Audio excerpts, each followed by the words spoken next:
Hello and welcome to Boostdy. Boostdy में आपका स्वागत है। आज दिनांक है 6 अगस्त 2021 और 6 अगस्त 2021 के 11 महत्वपूर्ण करंट अफेयर के प्रश्न और उन प्रश्नों से रिलेटेड जितने भी महत्वपूर्ण तथ्य हो सकते हैं इस वीडियो में आपके साथ साझा किया जाएगा।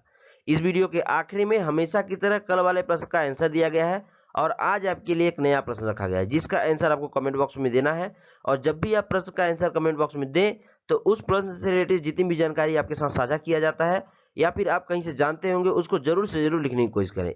और ये लिखना इसलिए जरूरी है क्योंकि जो आप एक बार लिख देते हैं उसको इतना आसानी से आप नहीं बोलते हैं, जिससे आपको आने वाली किसी भी परीक्षाओं में बैठेंगे तो उससे बहुत ज्यादा मदद मिलेगा। इस वीडियो से रिलेटेड पीडीएफ को इस टेलीग्राम चैनल पर जाकर आप आसानी से अवेल कर सकते हैं। टेलीग्राम चैनल पर जाने के लिए वीडियो के डिस्क्रिप्शन बॉक्स को चेक कीजिए और कमेंट बॉक्स को चेक कीजिए। कमेंट बॉक्स में लिंक पिन किया हुआ आपको मिल जाएगा। टेलीग्राम चैनल पर जाकर ना सिर्फ आज का पीडीएफ बल्कि इसके पहले जितनी भी क्लास हुई है वो सब पीडीएफ आपको एक साथ आसानी से मिल सकता है। मेरा नाम है सुजीत शाह। चलिए स्टार्ट करते हैं। प्रश्न पहला है, हाल ही में पद्मा सचदेवा का निधन हो गया, इन्हें किस पुरस्कार से सम्मानित किया गया था? पद्मश्री, पद्म विभूषण, पद्म भूषण या फिर भारत रत्न? तो इसका आंसर है पद्मश्री। पद्मा सचदेवा को मिले कुछ और पुरस्कारों के बारे में थोड़ा सा डिस्कस कर लिया जाए। 2001 में पद्मश्री से सम्मानित किया गया था और 2007-8 में कबीर सम्मान से सम्मानित किया गया था जो कि मध्य प्रदेश सरकार के द्वारा दिया जाता है। 2001 में पद्मश्री, 2007-8 में कबीर सम्मान से तथा 1971 में साहित्य अकादमी पुरस्कार से भी सम्मानित किया गया है। तो आपको याद रखना है कि कौन कौन सा पुरस्कार मिला था और आपको यह भी याद रखना है कि पद्मा सचदेवा डोंगरी भाषा की महिला कवियत्री थी। चूंकि डोंगरी भाषा 8वीं अनुसूची में शामिल किया गया था 92वां संविधान संशोधन 2003 में, यह भी याद रखना है आपको। प्रश्न दूसरा है, किस राज्य सरकार द्वारा भारत के पहले भूकंप मोबाइल ऐप का अनावरण किया गया? उत्तर प्रदेश, लद्दाख, असम या उत्तराखंड? तो इसका answer option D Uttarakhand. CM Pushkar Singh Dhami ने भूकंप मोबाइल अलर्ट नामक ऐप का अनावरण किया है। जैसे कि आपको पता होना चाहिए उत्तराखंड का लोकेशन ये रहा, जिसे 9 नवंबर 2000 में उत्तर प्रदेश से अलग करके नए राज्य का दर्जा मिला था। उत्तराखंड की गवर्नर है बेबी रानी मौर्य और उत्तराखंड के चीफ मिनिस्टर है पुष्कर सिंह धामी। आपको याद रखना है। और जैसे कि आपको पता होगा कि उत्तराखंड की 2 राजधानियां हैं, विंटर राजधानी है देहरादून और समर राजधानी यानी कि ग्रीष्मकालीन राजधानी है गैरसैंण, जो कि हाल ही में बनाया गया था। प्रश्न तीसरा है, टोक्यो ओलंपिक में भारतीय पुरुष हॉकी टीम ने कौन सा पदक जीता है? गोल्ड, सिल्वर, ब्रॉन्ज या फिर इनमें से कोई नहीं? तो इसका आंसर ऑप्शन सी ब्रॉन्ज। दरअसल ये लगभग 41 साल के बाद भारतीय पुरुष हॉकी टीम ने ओलंपिक गेमों में मेडल प्राप्त किया यानी पदक हासिल किया है और वो कौन सा पदक है? ब्रॉन्ज। याद रखना है। भारतीय पुरुष हॉकी टीम के कैप्टन कौन है? मनप्रीत सिंह। प्रश्न चौथा है, रवि दाहिया ने टोक्यो ओलंपिक में कौन सा पदक जीता है? गोल्ड, सिल्वर, ब्रॉन्ज या फिर इनमें से कोई नहीं? तो इसका आंसर है ऑप्शन बी सिल्वर। दरअसल रवि दाहिया ने 4 अगस्त को ही सिल्वर मेडल को सिक्योर कर लिया था। चूंकि 5 अगस्त को गोल्ड के लिए इन्हें खेलना था, उसमें अनफॉर्चुनेटली हार गए हैं, जिसके वजह से अब इन्हें सिल्वर मेडल दिया जा रहा है। ये है रवि दाहिया। अब चूंकि भारत के पास 5 मेडल आ चुके हैं, जिसमें से मीराबाई चानू जो कि वेट लिफ्टर है, इनके तरफ से सिल्वर आया था और रवि दाहिया जो कि रेसलर है यानी कि फ्री स्टाइल पहलवान है, इन्होंने भी सिल्वर मेडल भारत को दिलाया है। लवलीना बोरगोहेन ने ब्रॉन्ज मेडल दिलाया था बॉक्सिंग में।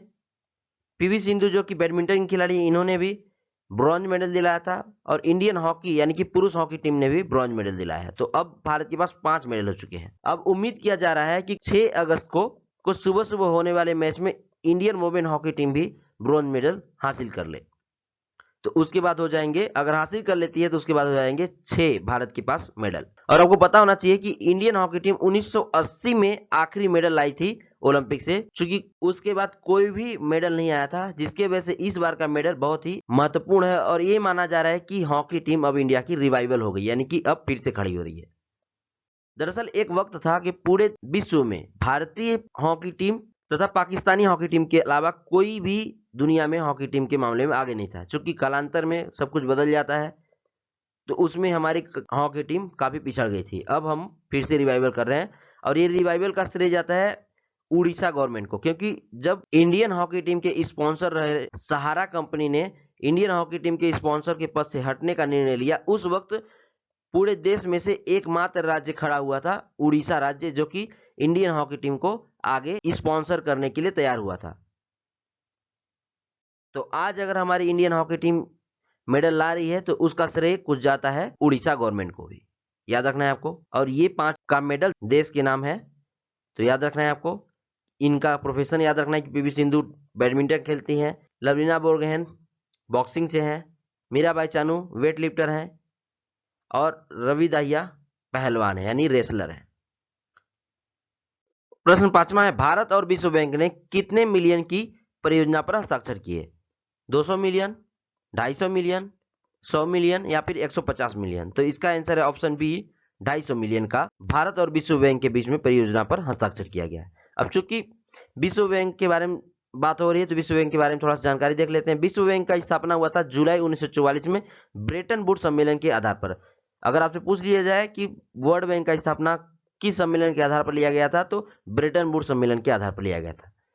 वर्ल्ड बैंक के प्रेसिडेंट हैं डेविड मालपास, वर्ल्ड बैंक की एमडी और सीएफओ हैं अंशुला कांत, और वर्ल्ड बैंक की चीफ इकोनॉमिस्ट है कार्मेन रेनहार्ट। आपको इतना याद रखना है। और वर्ल्ड बैंक का हेडक्वार्टर है Washington DC, United state of America, यानी कि अमेरिका के वाशिंगटन डीसी में। प्रश्न 6वां है, कुमार मंगलम बिरला ने किस कंपनी का गैर कार्यकारी अध्यक्ष पद छोड़ दिया? जियो, एयरटेल इंडिया, वोडाफोन आइडिया जिसे आप VI के नाम से जानते होंगे आप, या फिर इनमें से कोई नहीं? तो इसका answer option C, Vodafone India यानी कि VI। प्रश्न 7वां है, इसरो यानी कि इंडियन स्पेस रिसर्च ऑर्गेनाइजेशन ने दिसंबर 2021 में किस देश का उपग्रह लॉन्च करेगा? भूटान, पाकिस्तान, बांग्लादेश या फिर श्रीलंका? तो इसका आंसर है ऑप्शन ए, भूटान। अब सबसे पहले इसरो के बारे में जान लेते हैं, उसके बाद भूटान के बारे में जानेंगे। इसरो का स्थापना हुआ था 15 अगस्त 1969 को। इसरो का हेडक्वार्टर है बेंगलोर कर्नाटका में और इसरो के चेयरमैन है के सिवान। अब चलिए एक नजर देख लेते हैं भूटान के बारे में। अभी देखिए ये है भूटान का लोकेशन, जहां पे भी पॉइंटर को मार्कआउट कर रहा हूं। चलिए अच्छे से मार्कआउट ही कर दूं। ये है भूटान। भूटान और नेपाल के बीच में हमारा राज्य पड़ता है सिक्किम। और अगर किसी परीक्षा में से पूछ लिया जाए कि भूटान से कनेक्टेड भारतीय राज्य कौन कौन से हैं, सिक्किम है, पश्चिम बंगाल है, असम है और अरुणाचल प्रदेश है। यानी कि भूटान के साथ भारतीय राज्य, 4 भारतीय राज्य कनेक्टेड होते हैं, अरुणाचल प्रदेश, असम, पश्चिम बंगाल और सिक्किम। कैपिटल है थिम्पू। भूटान के प्राइम मिनिस्टर जो कि ये हैं लोटे शेरिंग। और भूटान में राष्ट्रपति नहीं होते, भूटान में राजा होता है। तो भूटान के राजा हैं नामग्याल वांगचुक, याद रखना है आपको। और भूटान की करेंसी है नेगलट्रम। जैसे इंडिया का है इंडियन रूपी, तो भूटान का है भूटानी नेगलट्रम। और आपको यह भी याद रखना है कि एशिया में एकमात्र ऐसा देश है भूटान जो कि कार्बन नेगेटिव है। यहाँ पे कार्बन उत्सर्जित नहीं होता है, बल्कि दुनिया का जो भी कार्बन उत्सर्जन होता है, यहाँ पे जितना ये कार्बन उत्सर्जित करते हैं उससे कहीं ज्यादा यहाँ पे कार्बन को सोख लिया जाता है, याद रखना है आपको। प्रश्न 8वां है, देश में पहली बार किस संस्थान में जल्द ही हार्ट फेलियर बायो बैंक का उद्घाटन किया जाएगा? केरल विश्वविद्यालय, Amrita institute of Medical sciences, Shri Chitra Tirunal Institute of Medical sciences या फिर इनमें से कोई नहीं? तो इसका आंसर है option C, Shri Chitra Tirunal Institute of Medical Sciences में हार्ट फेलियर बायो बैंक का उद्घाटन किया जाएगा। प्रश्न 9वां है, किस राज्य के मुख्यमंत्री एक प्रमुख भारतीय माइक्रो ब्लॉगिंग साइट कू में शामिल हुए? केरल, आंध्र प्रदेश, महाराष्ट्र या फिर तमिलनाडु?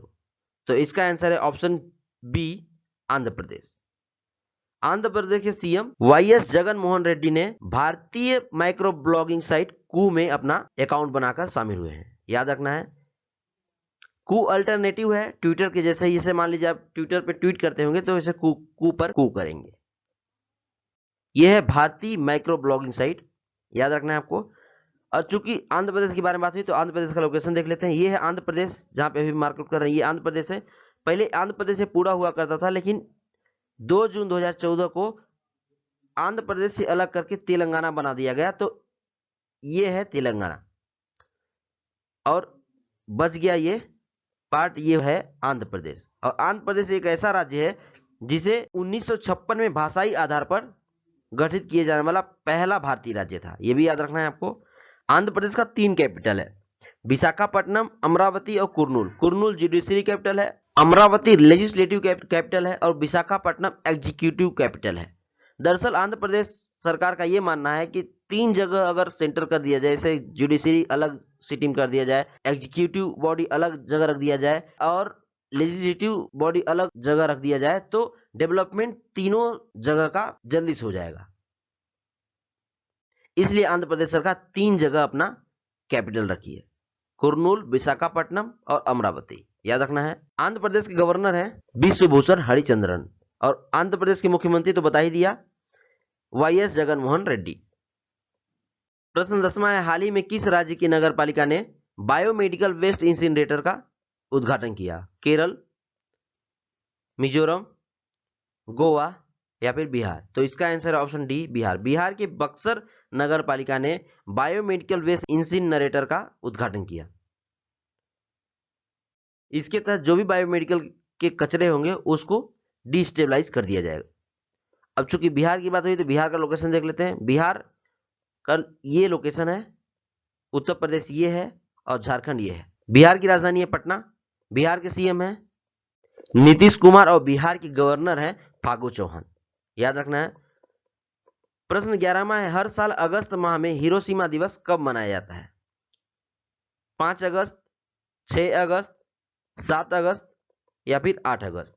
तो इसका आंसर है ऑप्शन बी, 6 अगस्त। 6 अगस्त को हिरोशिमा दिवस मनाया जाता है और जबकि 9 अगस्त को नागासाकी दिवस मनाया जाता है। दरअसल हिरोशिमा और नागासाकी में वर्ल्ड वार 2 के दौरान 6 अगस्त 1945 को जापान के हिरोशिमा शहर पर एटॉमिक बम से हमला किया गया था और 9 अगस्त को किया गया था, या 9 अगस्त 1945 को नागासाकी में। जापान के ही दोनों शहर हैं, उसी को याद करने के लिए 6 अगस्त को हिरोशिमा दिवस मनाया जाता है और 9 अगस्त को मनाया जाता है नागासाकी दिवस।